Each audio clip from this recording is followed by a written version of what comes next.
Okay, this part of the video is going to give us situations using a quadratic equation that you're going to need to use your algebraic skills to come up with the answers.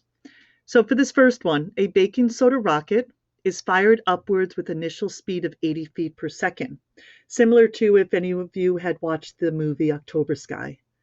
Its height above the ground, h in feet, can be modeled using the equation h of t equals negative 16t squared plus 80t, where t is the time since the launch in seconds. At what time does a rocket hit the ground after being launched? You notice that I've highlighted the important variables that were given, as well as their units of measurement. So h is feet, t is seconds. I also highlighted the equation that was given to us, and we notice it's a quadratic equation because the degree of that is 2. If you don't have a highlighter with you, you should absolutely circle the variable and underline what it represents and box the equation that's given to you. You also notice that even though I circled and underlined, I still will write those variables here. This saves me time when I'm looking to answer a question instead of having to reread the entire paragraph again. This is reminding me t is the time in seconds, h is the height in feet. Now you're asked, at what time does the rocket hit the ground after being launched? So you were just given valuable information that h of t, the height, is 0. Because when the rocket hits the ground, that's at 0 feet. Okay, so what we're going to do is take your function, and in place of h of t, we will set h of t equal to 0. Okay, so we've written 0 in place of h of t, and we've just written this. Then I take a look and say, okay, I need to factor this. How can I factor?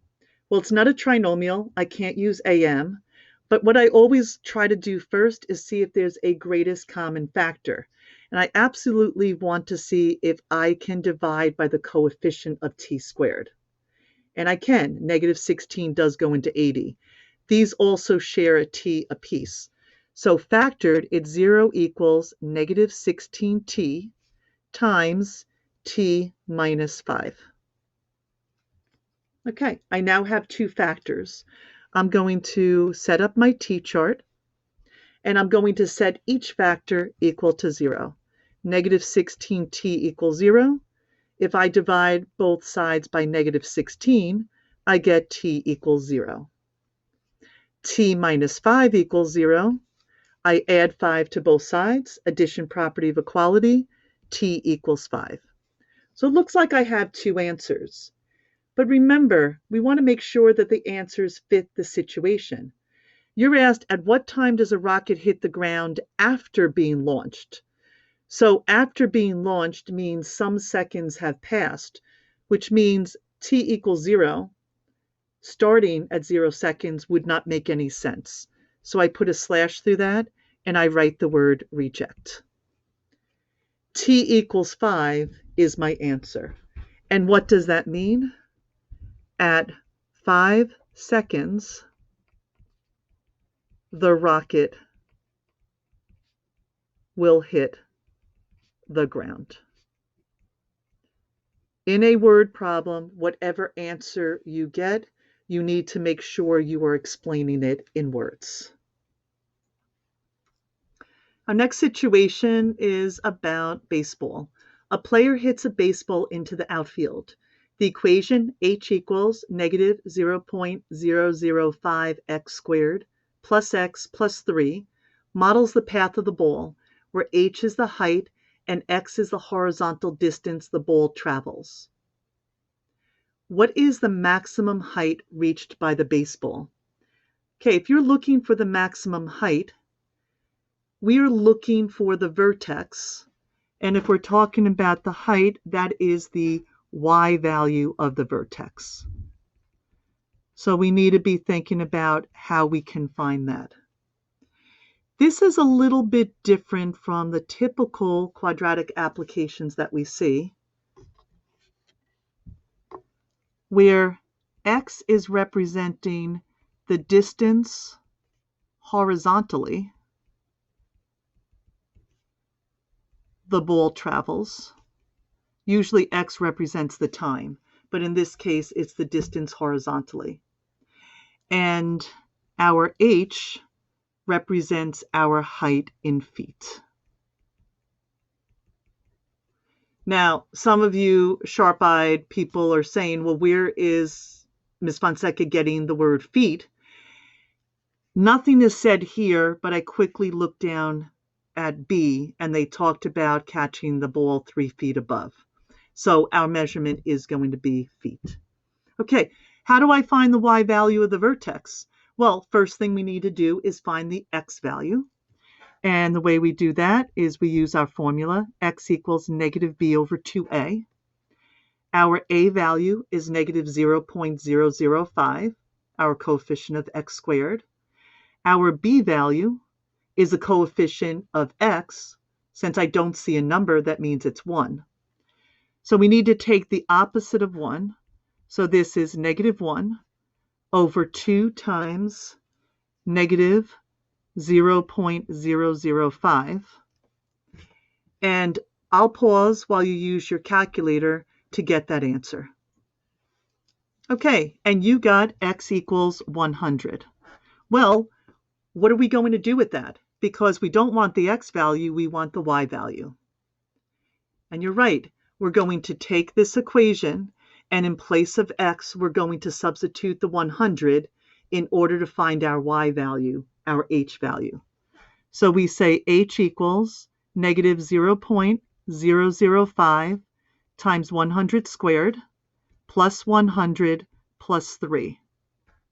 Okay, please pause the video and use your calculator to get the answer. Okay, and you should have gotten that h equals 53. Well, what does that mean? We were looking for the maximum height reached by the baseball. So that means the ball reached a maximum height of 53 feet. Remember, you need to explain in words what your final answer is. Okay, our second question is, an outfielder catches the ball 3 feet above the ground. How far has the ball traveled horizontally when the outfielder catches it? Okay, the outfielder caught the ball 3 feet above the ground. So you are being told that h equals 3. How far has the ball traveled horizontally when the outfielder catches it? So you are being asked to find the x value, remember our distance horizontally, when h equals 3. So think about how you're going to do that. And you're right. First, we're going to write the equation that you were given. H equals negative 0.005 x squared plus x plus 3. You know that the height is 3 because the outfielder caught the ball 3 feet above the ground. So in place of h, we put 3. And we write the rest of the equation. In order to solve a quadratic equation algebraically, we need to set it equal to 0. So I'm going to subtract 3 on both sides. And I get 0 equals negative 0.005 x squared plus x. Okay, how am I going to solve for that? We take a look and we try to factor. And the first way we always try to factor is using our GCF method. And I take a look and I realize that I do have x for both of these. So if I take x out, I'm left with negative x times negative 0.005x plus 1. I now have two factors. So set up your t-chart and set each of those factors equal to 0. X equals 0, that's the easier one. Please take the time to set this equal to 0, get an answer, Pause the video and then check to make sure your answer matches mine. Okay, hopefully your answer matches. Remember, we set this factor equal to 0, subtracted 1 on both sides, and then we divided each side by this coefficient, by negative 0.005. If you did not get x equals 200, pause the video and try this one more time to see if you can get the correct answer. Okay, we now have gotten the x value when h equals 3. And what does that mean? It means the ball has traveled 200 feet horizontally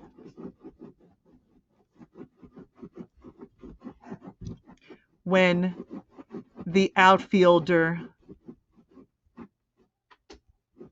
catches it.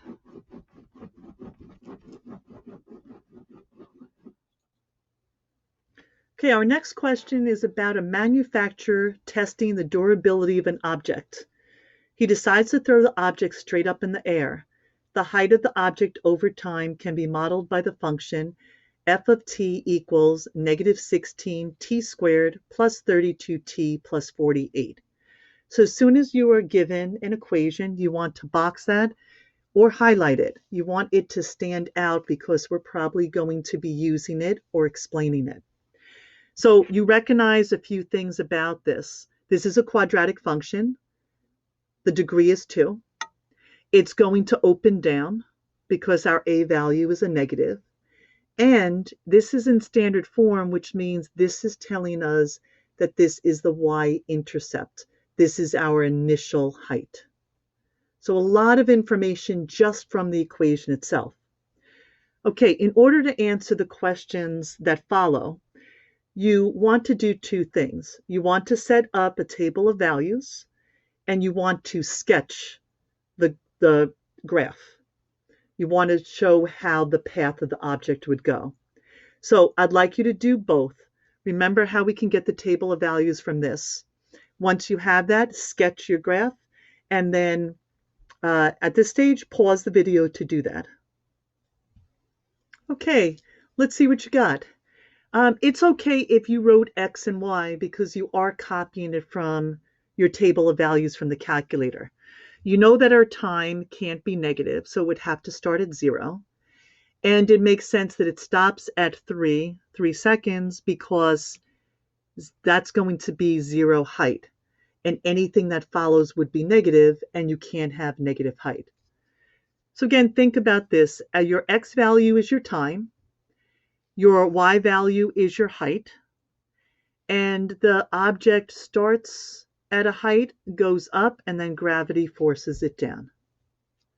Okay, now we can look at the table of values to answer the next two questions. State a feasible domain. Feasible means reasonable. Domain for the above stated function. What does the domain of the function represent in this context? So when we're talking about domain, we are talking about our x values. And what's reasonable here?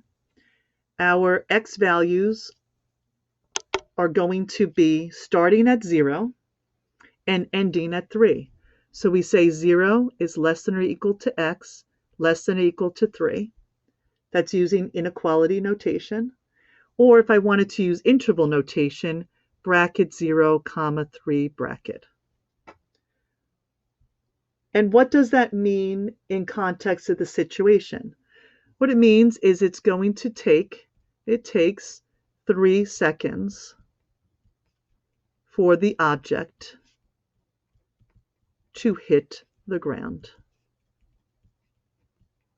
The object starts at 0 seconds, and it takes 3 seconds for it to finally hit the ground.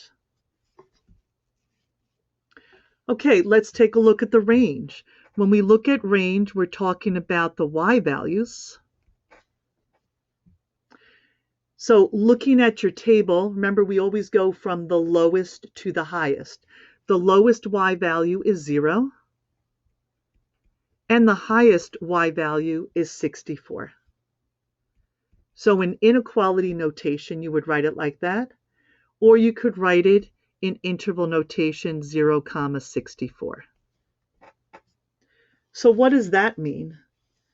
That's the highest you're going to go. It is telling you that the height of the object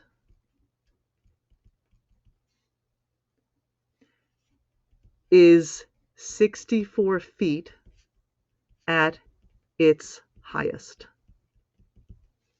The height of the object, 64 feet at its highest.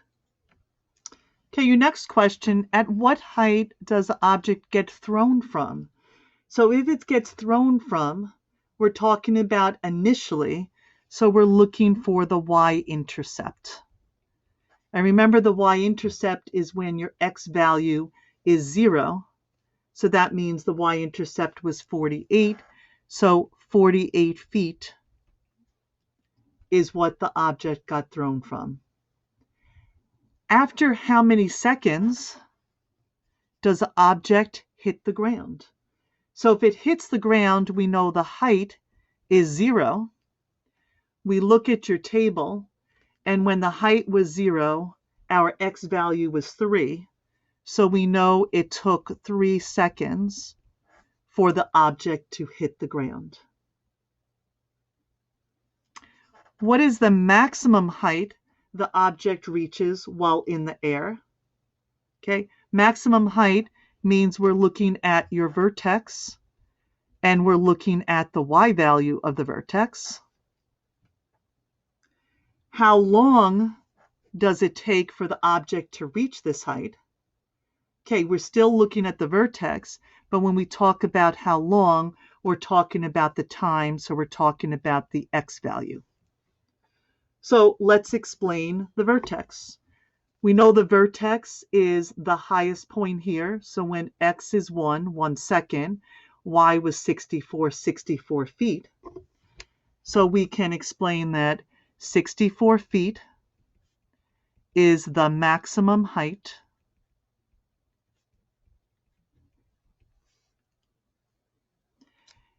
and it takes 1 second to reach that height. Okay, so you're really just explaining the coordinates of the vertex. The vertex itself was 1, 64. At 1 second, the object reached its maximum height of 64 feet. Okay, and your takeaway, if you recall, is explaining about the 3 major parts of the parabola that we looked at to help us understand the path. The coordinates of the vertex, the highest point, the y-intercept, the initial height of which an object was thrown or kicked, and the roots of a quadratic function. The roots is where it hits the x-axis or when the height is 0. That helps us all to understand the parabolic path of an object. For the last one, this is a turn-in talk that you would have done in your group at school. If you'd like, phone a friend, call them up, they're working on the same note, and maybe discuss this before the two of you reach an agreement, write it down, and then check to see if your answers match what I have. So let's read this first together. Underline, box important information, and then discuss it with someone, or if you can't, try to think about this. Pause the video.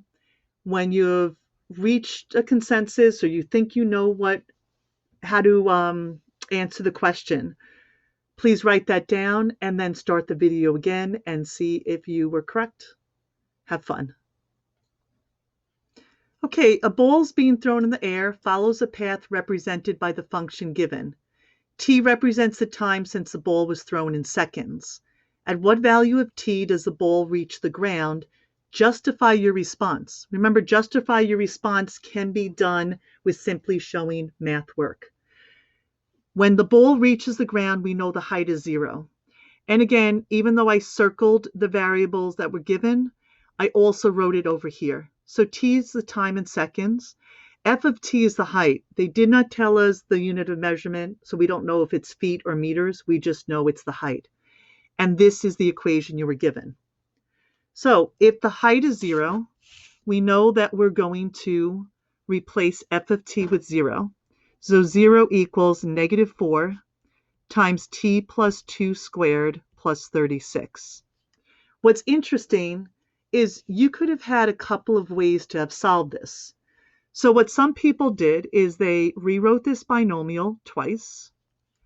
0 equals negative 4 times t plus 2 times t plus 2 plus 36. They then double distributed. 0 equals negative 4 times t squared plus 4t plus 4 plus 36. They distributed the negative 4. 0 equals negative 4t squared minus 16t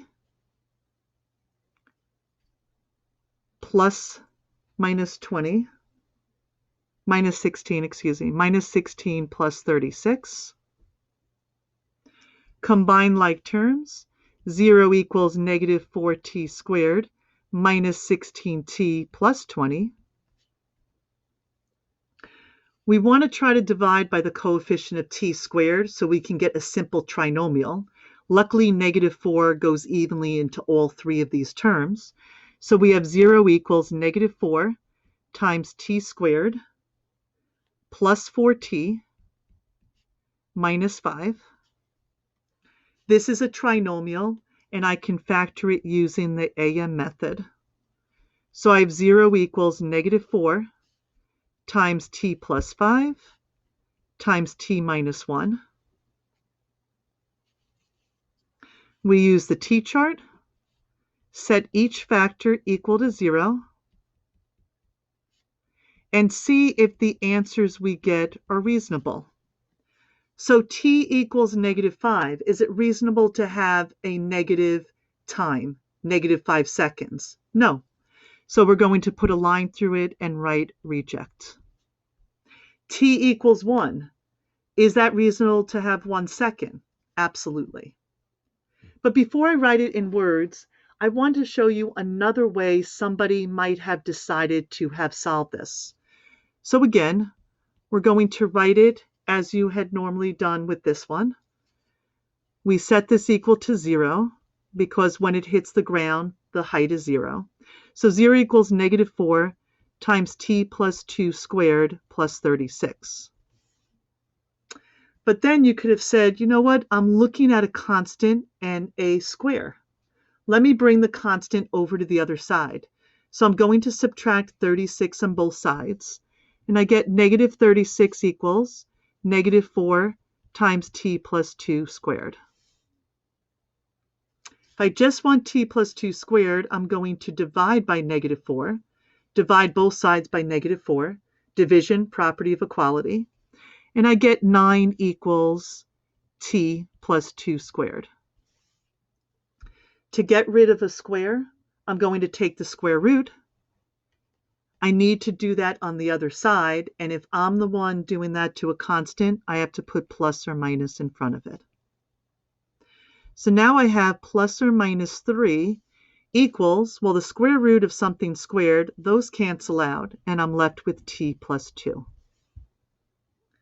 You need to solve for t, so we're going to subtract 2 on both sides. And I get negative 2 plus 3, and a negative 2 minus 3 are my t values. Well, negative 2 plus 3 is 1, and a negative 2 minus 3 is negative 5, which were the exact values I got when I used the traditional method of factoring AM method. So again, I would reject this because you can't have negative time measurement.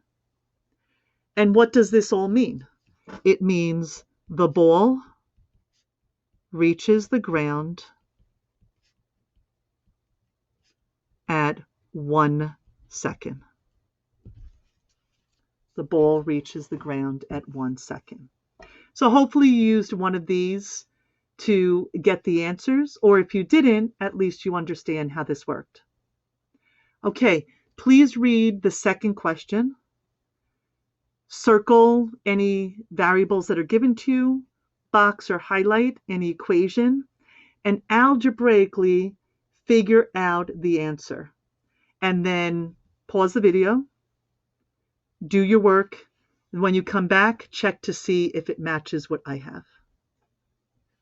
Okay, our final question is about a flare that's launched from the deck of a lifeboat 4 feet above the water surface.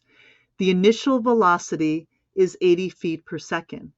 The path of the ball can be modeled using the function h of t equals negative 16t squared plus 80t plus 4.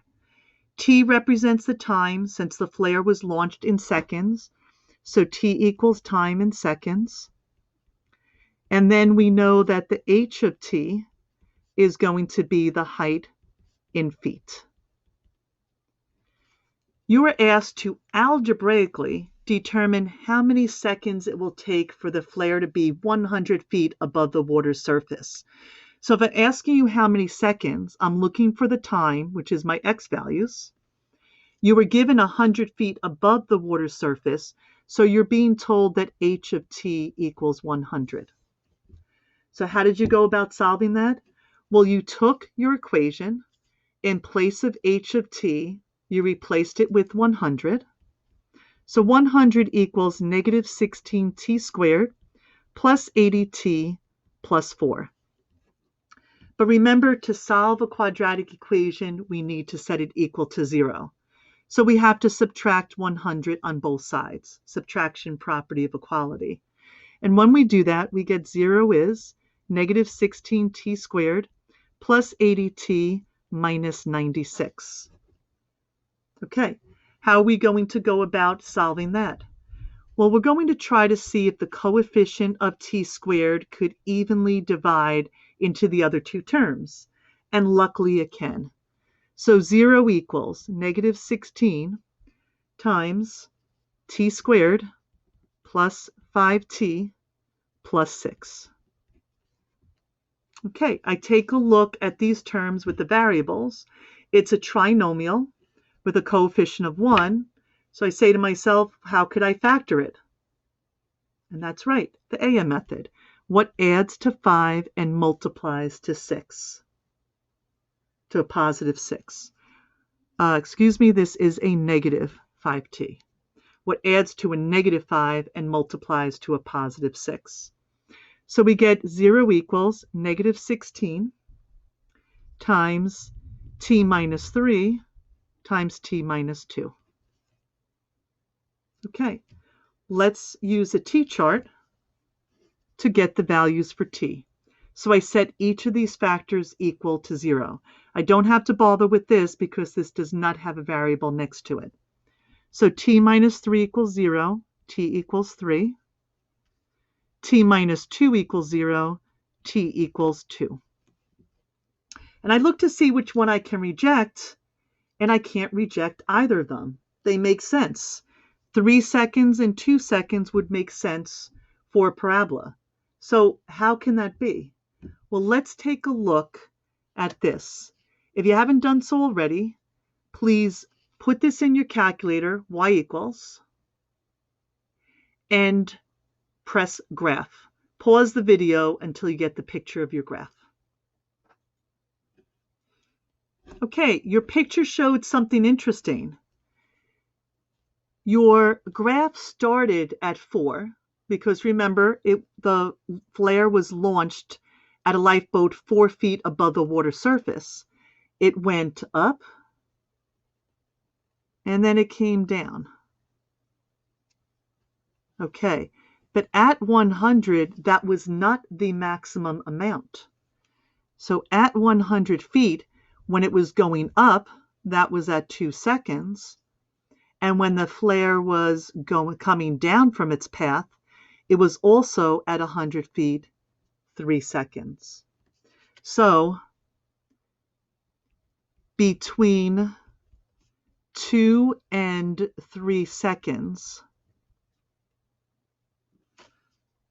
the flare is 100 feet or more above the ground. So if it's between 2 and 3 seconds, for 1 second, 3 minus 2, for 1 second, the flare is 100 feet above the ground. Okay. And hopefully you had a great time realizing that the skills you've been working hard on really do help us solving some real life situations. So looking forward to seeing you at Zoom, and then have a wonderful weekend after that. Take care, everyone.